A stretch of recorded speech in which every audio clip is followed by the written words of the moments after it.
everybody's kind of knowing or wondering probably what's going on, is going to be a motivational speaker, Becky Speed. I have the pleasure of introducing her tonight. Becky Speed is a wife, mom, entrepreneur, and master networker. Becky graduated, phone's off. Becky graduated college with a bachelor's degree of science in business management from the University of River Falls. She later attended College of St. Catherine's to further her degree. Becky started her professional career with inside sales, moved to outside sales roles, and then became a sales trainer. After her first child was born, Becky knew that she needed to own her own business to put her focus on her family. Within 2 years of opening her family child care business, Becky was named the first family-based provider to obtain the 4-star Parent Award rating. Becky has been an insurance agent with Farmers Insurance since 2011. She started with 29 new agents and was one of 2 females. Nearly 8 years later, Becky is the sole female and the only one of 3 remaining agents in her original class. As a licensed agent both in Minnesota and Wisconsin, Becky focuses her agency's growth in the East Metro and Western Wisconsin. Those of you here tonight are part of the second networking launch event, and this is only going to get better from here. Please help me welcome Becky Speed.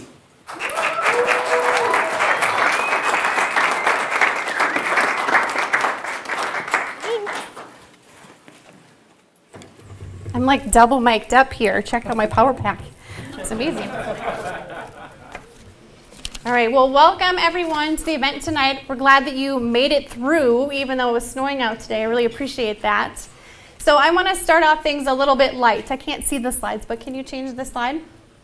So the 2 guys in the front, do you know what their names are? Norm! And the other one is? Cliff. Excellent, Norm and Cliff, in case you didn't hear that. And then what show were they from? Cheers. Cheers.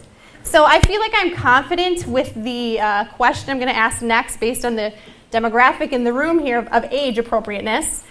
But does everyone know what the kind of the tagline or the main theme of their, or main slogan piece of their theme song? You want to go where everybody knows your name. The staff and the owners of Cheers built a relationship with Norm and Cliff. When they walked in the door, they had their very own seat. They had their draft beer poured for them and just sat right in front of them. They became staples of Cheers just as importantly as the owners and the staff were. Norm and Cliff were loyal to going to Cheers. Okay, you're probably thinking, I drove through a snowstorm and this lady's up here talking to me about a TV show. How in the world does this apply to my business? Well, it's really simple. Initially, Norm and Cliff went into a bar because they were thirsty. They stayed because they loved the service that they received. They became loyal to going to Cheers, and they didn't want to go anybody else. It's the same thing in your business. A client comes to you because you have a need that they can fulfill, whatever that is in your business. They end up staying with you and become loyal to you because of the experience that you receive and the relationship that gets built. Loyalty is the dedication of your clients for your products and services, as well as your brand. Loyalty is your client's support to your business and how they feel about you. Did you know that every time that a client comes in contact with your business, there's an opportunity to strengthen your loyalty and create more value? So as business owners and sales professionals, we have to keep that in the forefront of our mind and capitalize on it at every chance we get. If we do this and we wow them, we're going to win at every opportunity. If we miss those opportunities, eventually those clients are going to leave because they don't feel that connection to you. So my topic is client retention. How in the world does loyalty fit into client retention? Well, as you can imagine, they do end up going hand in hand. Go ahead, Justin. As you'll see on the slide, loyalty and retention can complement one another. The loyalty side is the client, the retention side is the business owner. But they have 5 main traits that they intersect on: customer, relationship, service, business, and marketing. In order to keep the balance of loyalty and retention, the customer and the relationship must be the core aspects of your business. The customer has to feel like they are number one to you. The relationship is vital to retaining your clients, because without it, you're just a transactional company. You're not having continuous business over and again. I feel like I've said the word relationship a bunch of times. Have I driven home that that's kind of an important thing here? Okay. So while you're thinking about relationships, did you know that the deepest human desire is to feel appreciated? How are you showcasing that appreciation to your clients today? Are you thanking them for doing business with you? Do you say it frequently enough to them? Do your clients understand how important it is, the relationship that you and them have together? That without that relationship, you don't have a business. Anyone have a clue, you can just think about this in your head, as to why customers leave a company? The number one reason customers leave a company is they feel like nobody cares about them. 68% of people are changing different carriers and companies in their life because they feel like nobody cares about them. That is such a staggering statistic. Let's process that, but bring it back to your personal life, to your family. If I were to go around and poll your family and friends and ask what they thought about you, and 68% were like, yeah, we like her, but we don't feel like she cares about us. How long are those relationships going to stick around? Probably not very long. So put yourself back in your office, in your desk, and drive that back home. 68% of your clients do not think that you care about them. How are we going to run our businesses and keep them flourishing if more than half of our customers feel like they're just out there, that we're not vested into them or into their relationship? As sales professionals and business owners, a key to running a successful business is knowing our customers. The list can range from whatever your niche is, demographic, maybe there's a specific trait that you look for when you're looking for clients. But what if we take it just one step further, dive a little bit deeper, and instead of just looking at our target market, we open it up a little bit broader and give customers what they really want. They just want to be cared about. I think we can all do that. If we can show that we can care about our clients a little bit more, our retention rates are going to go up, and we'll be able to focus on retaining the clients that we do have a lot easier as well. Okay, the next slide. If you're a marketing guru out there, I'm going to apologize. Oh, I skipped one. That was supposed to be with the 68%. Okay, now the next one. Okay. So it's a little bit busy. So if you're a marketing folk out there, I did this on purpose. I'm driving home a point that you attract more business by having happy clients. If you have happy clients, your business is going to flourish. It's kind of the business premise of happy wife, happy life. Happy clients, successful business. A number of companies seek to find new clients all the time. It's a revolving door, new people, new people. But what happens when the door goes on the other direction? They leave you. When people are doing that, do they understand that it takes 6 to 7 more times in time and effort, and it's more expensive to acquire brand new clients than just existing ones? What if we took just a portion of our marketing efforts and put it into retaining our clients as opposed to just new client acquisition all the time? If we do that, we can fiscally grow our businesses and have happy clients to boot. Wouldn't that be nice? I'm not suggesting that we stop looking for new client acquisition. That's obviously is equally important. But we have to take care of our clients and not forget about them once the transaction has been closed. Reflect on your business for just a moment about that. Do you have a system in place to help you build relationships with your existing clients? Do you take time each day or each week? Maybe it's a monthly thing for you where you're retaining that existing book of business. In my agency, I balance new client acquisition with retention. I have a systematic approach to go about doing that because I find it's very important to build relationships with my clients, and I've successfully been doing that over the course of the nearly 8 years I've been an agent. Me doing that has brought in me to have a retention rate in my agency of literally just shy of 90%. So I'm killing that 68% mark. The system I put in place is because I've discovered pain points time and again from prospective clients. There's so many times when I haven't heard from my company in years. How is that possible, you guys? How are we taking so much time, effort, and energy up front to attain a client only to just forget about them once they're with us? Doesn't it make a lot more sense to retain them, keep them happy, keep them with you? Something just doesn't seem to be adding up. It's just not right. We need to be listening to what our clients want. They want to be cared about, they want to be appreciated, they want a relationship from you. In our personal lives, we don't really get to choose our utility company. Someone generally dictates that. But we get to choose where we want to buy our clothes, We get to choose what restaurants we want to eat at. We get to choose what dealership we want to buy our cars from. Obviously, the list is endless. As consumers, we want to go to some place where we feel like they appreciate us, that they want a long-term relationship with us so we can keep going back to that restaurant, back to that clothing store, back to that auto sales person. The number one thing we can do as sales and business professionals is to show our clients how much we care about that business relationship and just let them understand, or that they can see just really how vital that is. Now, how you go about doing this can depend on your industry or even the size of your organization. So if you're a solopreneur, obviously you have to figure out what is going to work best for you. Create a system, stick to it, make changes if we need to. If it's a small business, there may be a handful of people that are in connection with your clients. Those people need to understand that they're at that position because of the clients, and that they have to keep being professional with them and building that relationship.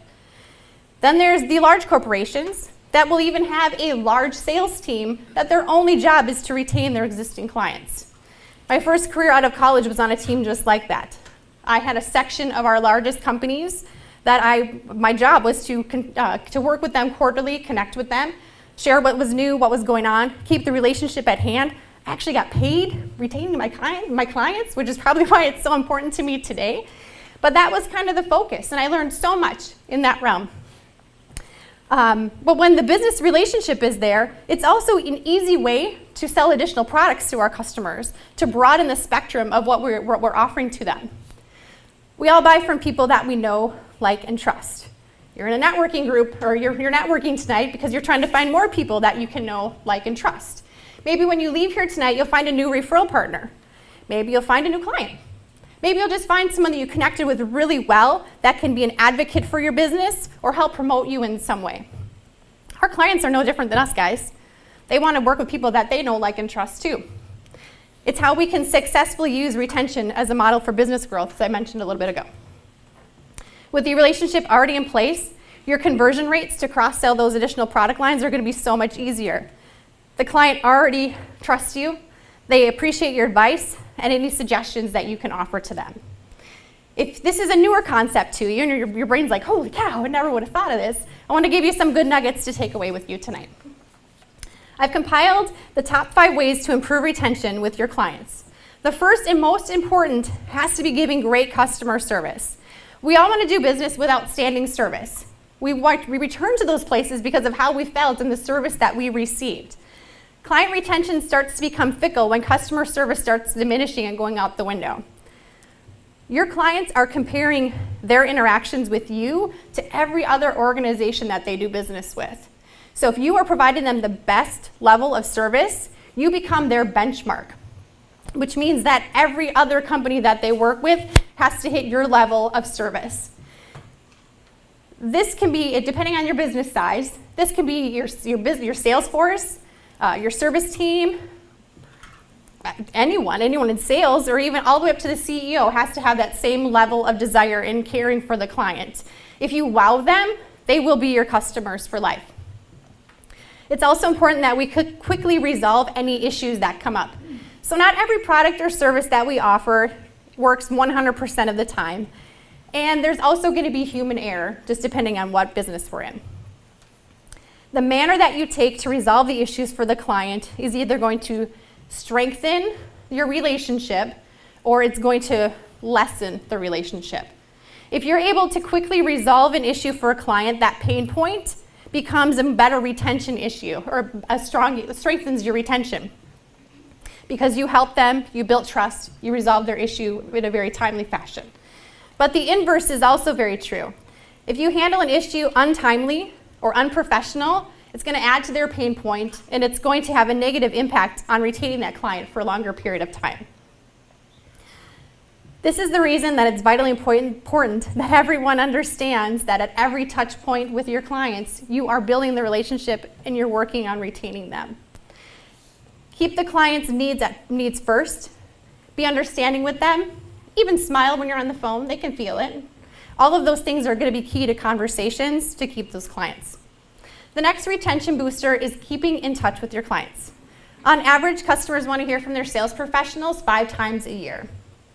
Checking in builds the relationship, deepens the impact the retention rate is going to have in your organization. And these interactions can be handled in a variety of ways. Just depends on what your business is. So if you meet face-to-face, in today's world, you could do a Zoom call, obviously do email, you can do a text message, send them a thank you note. Whatever that means, you just need to stay connected. Social media has become another layer of connection. A lot of our friends, connections, and followers are also our clients. Social media is a great tool, but don't just rely on social media. Still go back to those tried and true ways. Even if you're posting on social media every day, it's only one type of touch. So still touch them in other ways. Rewarding loyalty to your customer base is also a retention must in today's marketplace. Some companies have loyalty programs built right into them, and other times the salesperson has to be sure that they're in charge of what's going on. A really easy and I think simple loyal program that we all can resonate with is the relationship between a grocery store and a gas station. How many times are we going to a specific grocery store because you just want that gas reward? I know I do it. And what happens when you get there? You're like, I'm going to spend all my money there, and I'm going to get this huge discount. But the part that you're missing is that that grocery store has you as a customer for life because you're spending all of your money in that store. I think it's genius. Let's just be honest here. Hello, Hy-Vee. Does your company have an incentive program in place for your customers to stay loyal? If you do, is it working? Or do you need to tweak it? And if you do not, is it something that you need to look at so that you are retaining those clients? Just think about some of the rewards that your clients would enjoy and how you could get that to them so that they remain loyal and you can retain them for a number of years. The last but certainly not least important is the simple task of thanking your clients. Guys, the sky's the limit. You just start thanking people. You can send them a thank you letter when they first come on board with you. They chose to work with you. Start off on the right foot. Start building the trust in the relationship right away. You can gather your clients and have a customer appreciation event. You can send them a thank you note. You can say thank you in an email. Whatever you need to do, it just needs to be said. The importance isn't on what you do or how much you spend doing it. It's just that you're doing something. You have to thank them for continuing to do business with you. They had a choice to work with you or your competition. They chose you for whatever that reason was. Make sure that they remember what that reason is. And always remember, the desire to feel and be appreciated is one of the deepest feelings for humans to long for. If you build the relationship, create the loyalty, and show appreciation, the retention will automatically follow. Thank you.